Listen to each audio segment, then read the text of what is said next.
We're going to be looking at geometric series today. In fact, we're going to be looking at the infinite geometric series. That means that we're not going to have an end term that we stop adding to. So previously we had done a finite geometric series, which means that it had a start and an end term that we added together.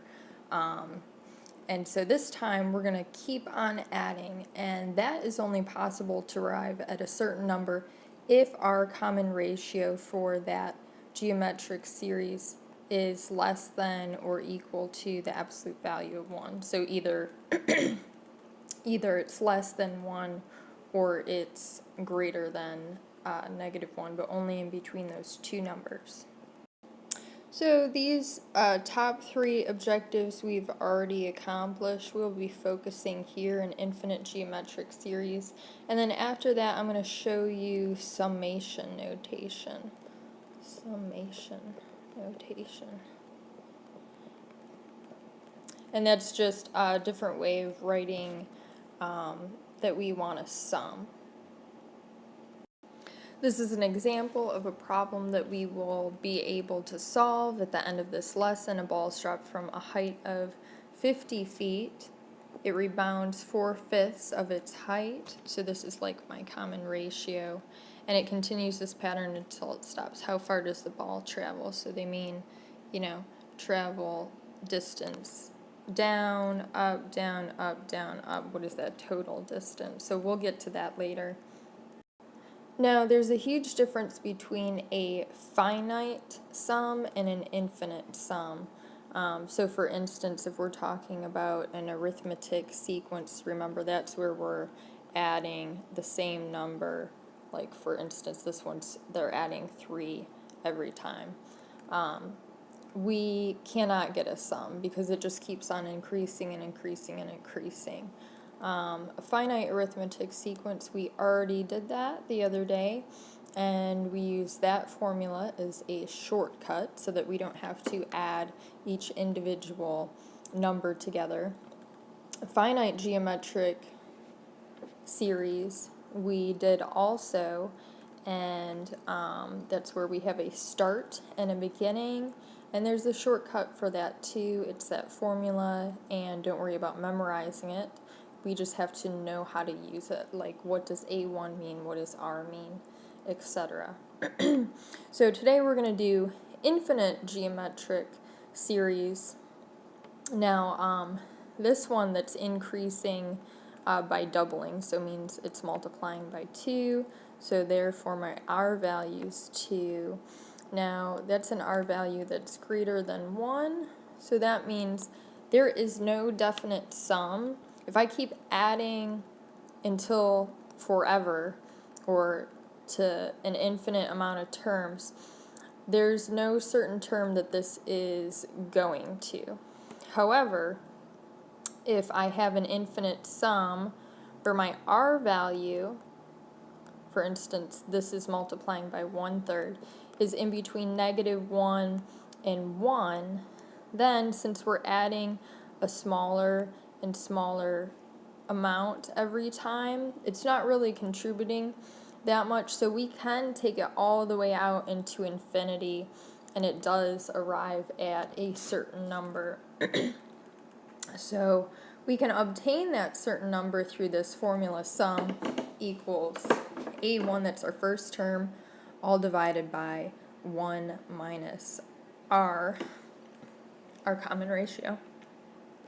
So when we're given a problem, we're going to have to follow a procedure. So first we're going to have to identify that this is an infinite geometric sum.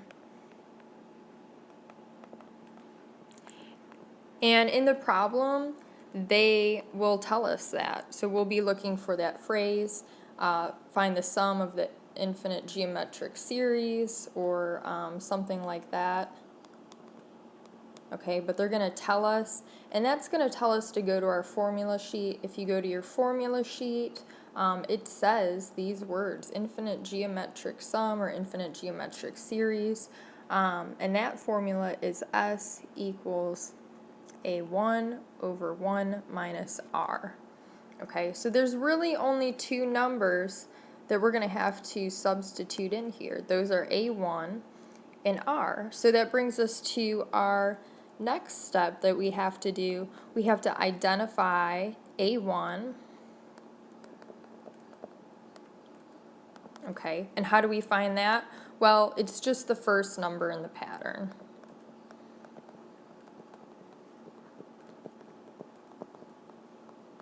Okay, so typically they will give us the pattern of numbers, so we just circle the first one and plug that in for A1. Now, if they gave me a formula for finding the number of patterns, then I would just plug in 1 for n, and I could calculate what the first value is. So my second step here is to identify R. That's our common ratio. And we get that by just taking our second term and dividing by our first term. Okay, and that will give us what R is equal to. You might have to leave it in fraction form if it's ugly, okay? But we can do it. And then our last step is to substitute our values, our A1, our R, into the sum formula. Okay, I highly recommend when we're putting this into our calculator, I highly recommend using that fancy fraction, the alpha y equals. Okay, otherwise the calculator may not know that this 1 minus r is all in the denominator, so you might, if you're not using the fancy fraction, you might have to put parentheses around that denominator. That way the calculator knows that both of those things are doing the dividing. So that brings us to the I do. Find the sum if possible. That means I'm going to have to check and see is R in between -1 and +1. Okay, so I'm going to have to check on that. Okay.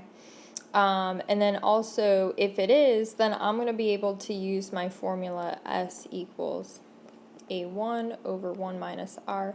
Now, this particular one doesn't say a geometric series, but normally it will. Now, I can see that it's geometric because they're not adding on the same amount every time, so it's not arithmetic. It appears that they're dividing by 2 every single time. See how this is halving? For each sequential number in the pattern. So first I'm going to find the R because they said if possible. So if it's not possible, then I can just quit. So R, that's my second term divided by my first term. So that would be 1/2 divided by 1. Well, anything divided by 1 is just itself. So here my R is 1/2. Now if you're not good at fractions or there's multiple fractions, just stick it in your calculator and be done with it. So here's my R value. I got that. That's R. Okay, now I need to find my A1. Well, that's just my first term, so there's my A1 right there. So it is possible. Okay, because of this, our R value is less than 1. And now we're going to start substituting inside our formula. So the sum, the infinite sum, is equal to 1, which is my A1, over 1 minus R, which is 1/2. Now I can just put this all into the calculator. I would use the fancy fraction. If I were not using the fancy fraction, then I would put parentheses around the denominator so that the calculator knows that that entire denominator is doing the dividing. Okay, if not, I can also do this by hand. 1 divided by, and then 1 minus 1/2 is just 1/2, and I'm going to, instead of divide, I'm going to multiply by the reciprocal. Okay, because it's easier. So I get 2. So that is my answer. The infinite sum goes to 2. As I keep adding numbers on here and here, we eventually get to the number 2. I'm going to treat this like another I do. Find the sum if possible.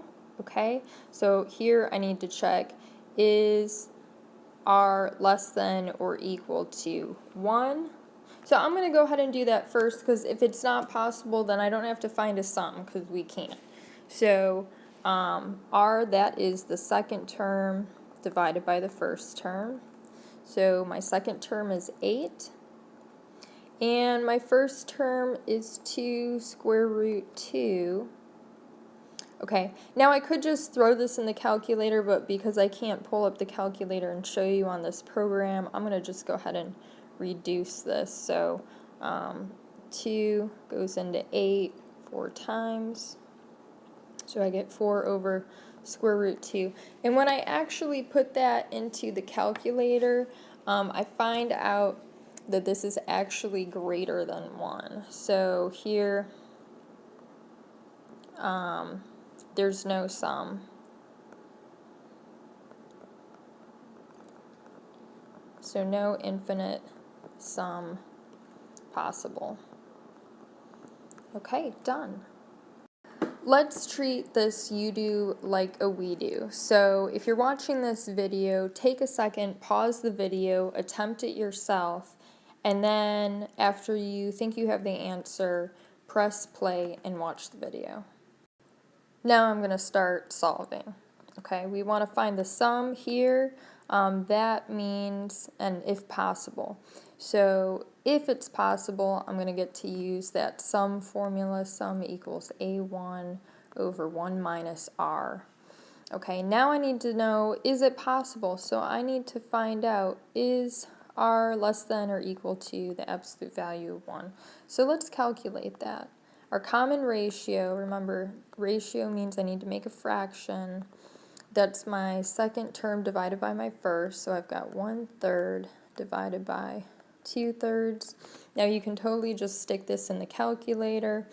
Since I can't bring up my calculator, I'm just going to go ahead and use a trick. When I have a fraction divided by a fraction, instead of doing this division here, I'm going to change it to multiplication and multiply by the reciprocal. So I'm going to flip that second fraction around and then multiply the tops, put it on the top, multiply the bottoms, put it on the bottom.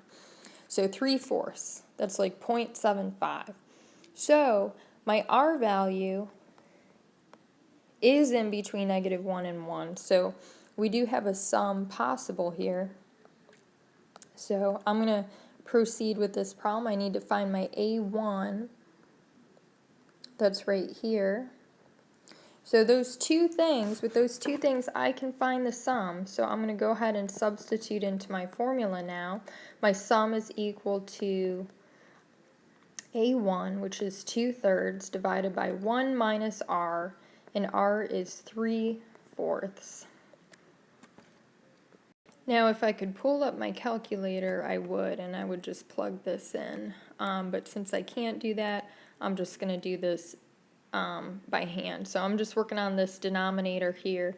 That would give me 1/4, and then instead of division, I'm going to multiply by the reciprocal, and that would give me 8/3 for my final answer.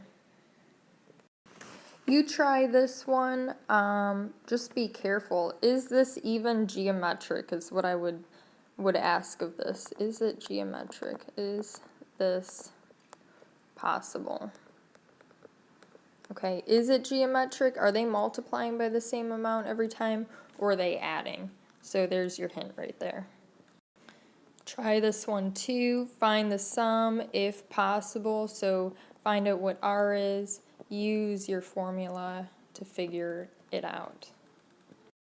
Now let's talk about sigma notation. Now sigma is a Greek letter. We're going to be using the capital Greek letter sigma, which looks like an M that's turned on its side. And that is a Greek S. Okay. And they use an S because it stands for sum. Okay, even though it doesn't, well, it sort of looks like a messed up S to us. And this notation is a shortcut notation for writing sums. So this is an example of sigma notation. You see the big sigma there, and then right here it says AN. Now this is normally a explicit formula, like for example 3n plus 1. So it might say something like that, and that's basically the formula to get those numbers and how that pattern is generated. The sigma stands for do the sum, so this is telling us what to do. Add a series of numbers that's generated using this pattern. Now down here we have the lower bound. Now that just tells us what number to start with. So we'll always say n equals, and then it might say something like n equals 1, that means start at the first number in the pattern. But it could say something like n equals 3, in which case they would want us to start adding that sequence of numbers or that series of numbers, starting with the third number and then going to some finite end in the pattern. So that brings us to our upper bound, which is on top, and that's like the end. Okay, so here they're going to put a number, and that's going to tell us where to stop. So it might say 100. So they would want us to add all the way through the 100th number in the pattern.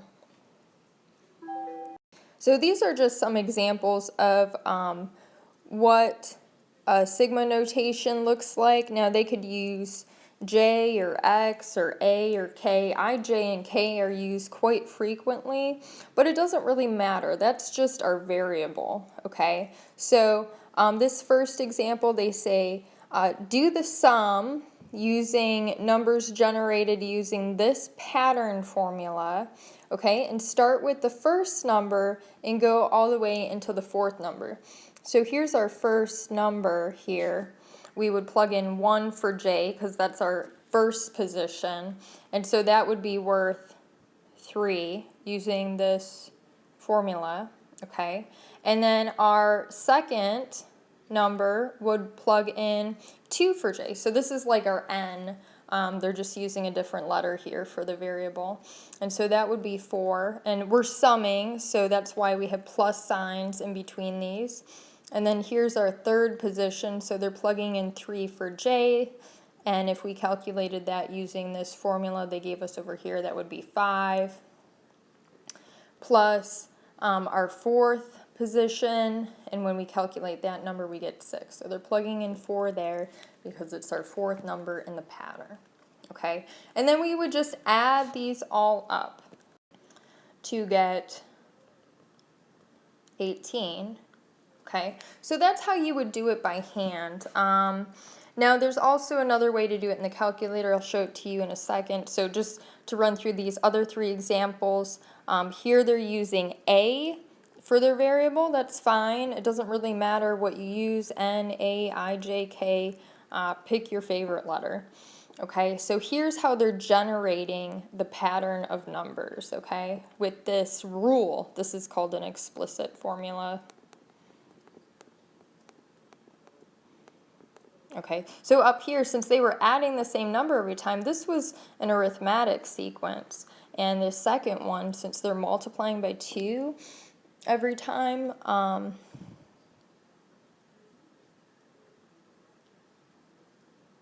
that's actually arithmetic also. Okay, so here we go. They want us to add the fourth number through the 7th.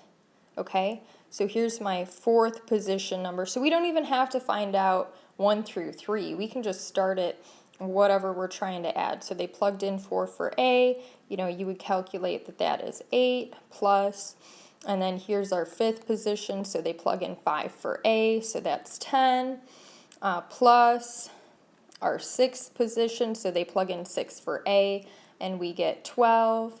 Plus our 7th position, which is our ending. So they always give us the start and the end. So these are finite. They have a beginning and an end.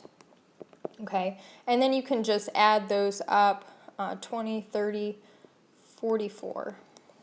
Okay, same thing for this third example. They want us to start with the 0th number. Just go with it. Sometimes they can start it at other numbers besides first number. Just plug that number in using this formula. So this is our 0th, our first, second, third, and fourth. And notice that this time our n is in our exponent.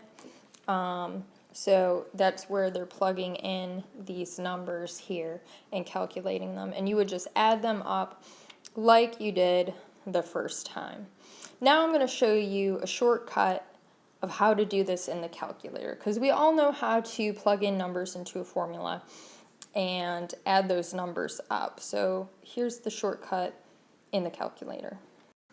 So in your graphing calculator, that actually has the ability to input this whole sigma notation and add all those numbers up. Now it's not such a big deal if we had problems that were like in the previous slide where we're only adding up maybe 4 or 5 numbers together, but if we had something like start at n equals 1 and go to the 100th position, and then we had some other formula that we were doing, we wouldn't want to have to figure out all 100 numbers because that would take a long time. Now we could use the shortcut formula for the sum of this one's arithmetic or arithmetic. So we could use that formula, but here's how you do it in the calculator with sigma notation. So get your graphing calculator, hit the math button, which is on the left side upper-ish, okay? And then if you hit 0, it says summation, okay? And then there should be a little sigma next to that. And once you enter that in, you will get something that looks like a sigma, and then it will have blank fields here, okay? And you will just use your arrow buttons on the right upper side of your calculator to fill in those. Now in order to get an n, just look at those little green or blue n's that are on your buttons, and you can input those fields to whatever problem you're trying to find out. And then make sure the whole rule, that formula, goes entirely inside those parentheses, because it's only going to do the sum on what's inside the parentheses. So you do have to be inside those parentheses. And then just go through these steps in order to enter it. So you try in your calculator inputting these into your calculator. If you need to go back to see the steps, just go back one slide. You go to math, and then you can either scroll down to summation, or I think it's option 0. And these J's, just look for them on your calculator. You may have to hit the alpha button first in order to activate it when you're over here. When you're on the left-hand side, the calculator is already expecting a letter, and it will automatically select the alpha for you. So go through, try these 3 here, and try these 2 here.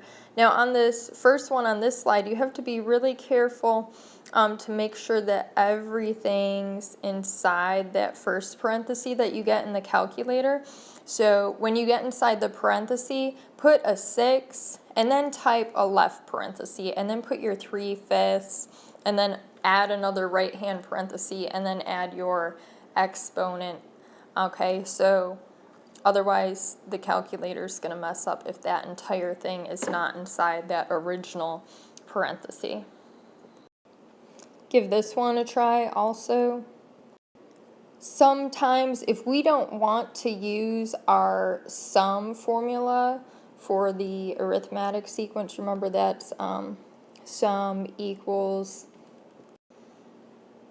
n over 2 times a1 plus an. Okay, so I told you guys how to find these using this sum formula for an arithmetic sequence. However, we could do it a different way in the calculator using sigma notation. So for sigma notation, I'm going to use my sigma. It looks like they want us to add the first number through the 1, 2, 3, fourth number. So I'm going to put n equals 1 and go all the way to the fourth number. So really we could just add these up, but I'm just doing this as an example to show you how to write this in sigma notation. Then I need to find out what is the rule that I write after this sigma. So I need the explicit formula for how to get any term that I want, okay? And that comes from here. Here's how I find any term that I want. It is an, or a1, so our a1 is 3, plus n. Okay, I'm just going to leave it as n because we're putting the formula here. So I don't want to plug in any number for n. And then minus 1, close my parenthesis, times the common difference. Here, our common difference is plus 3 every time. Plus 3. So 3 goes right there. And then if I'm doing this in the calculator, put an extra set of parentheses around there so that the calculator doesn't mess up. You know, you also could have simplified and rewritten this as, here we go. I'm going to go ahead and distribute this 3. So 3 plus 3n minus 3, and then I can simplify those. They'll actually just cancel out, so I get 3n. So I could just write this as that and stick it in my calculator, and then boom, it's going to add everything up for me. Now, if we have to rewrite in sigma notation, and I have a geometric sequence, which means I'm trying to figure out how much this changes by every time, and I'm like, oh, wait, it's not changing by a common difference. Here it's adding -8, here it's adding -4. Let me check and see if this is actually geometric, in which case I'm going to find the common ratio. So second term, so let me write that down. Second term divided by the first term, 8 over 16, that gets me 1/2. Let me make sure that it is common. So the third, the previous one, which is, yeah, 1/2. So r equals 1/2 here. I'm going to need that in order to write the formula for finding any term. Okay, and our a1 is 16. So when I go to write my sigma notation, I'm going to write an m that's fallen on its side. And they want us to start with the first term and go all the way through 2, 3, 4, 5. Looks like 5 terms. And then I need my rule for generating any term that I want to. So that would be a1, so 16, times r, which is 1/2, raised to the power of n minus 1. Okay, and so this is our same thing here, but in sigma notation. And if I'm actually going to put that into the calculator, please do make sure that all of that is inside the first original parenthesis. You try this one. It's geometric. Try writing it in sigma notation. Here's what we do. A ball is dropped from a height of 50 feet. So this, guess what? This is my start height. It rebounds 4/5 of its height and continues this pattern until it stops. How far does the ball travel? So what they mean is total, like how far, if I added all those up downs together, what would it be? So this is geometric because it's only rebounding 4/5 of its height every time, so we're multiplying by 4/5 every time. This is actually my r, my common ratio. So first thing I need to do is, well, I'm going to solve this using sigma notation. No, I'm not. I'm going to actually say this is infinite geometric series. Okay, we could write it in sigma notation if we want to, but actually I think I want to use the formula because that's going to be maybe quicker here. It's really not a long formula. I really just need to plug in two things. And the reason why I'm choosing infinite, I'm just assuming it bounces forever, even though we know it really doesn't. But I don't know how many bounces it's going to take for it to finally really stop. So this will be a good approximation. So we need sum equals our first height, 50, divided by 1 minus r, which is 4/5. And then we can simplify that, 50 over, and then 1 minus 4/5, that would be 1/5. And you could just really just put this in your calculator and find out what it is. However, I can't bring up my calculator on this program, so I'm just going to do this math by hand. So instead of dividing, since there's a fraction there, I'm going to multiply by the reciprocal. Okay, so the sum is 50 times 5, which is 250, and this looks like it's in feet. Okay, that's really like how much it's bouncing up. So even though it's not bouncing up on this first part here, I know that it does have to travel back down. So I'm going to go ahead and double it to account for each of these. So this is like how much does it bounce up every time. So I want to count the downs also. So I'm going to just double it. I know this part doesn't double, but I'm going to just assume that that's an approximation. Okay, so 500 feet. And if I wanted to account for that up part, I could probably minus 50. So maybe 450 feet.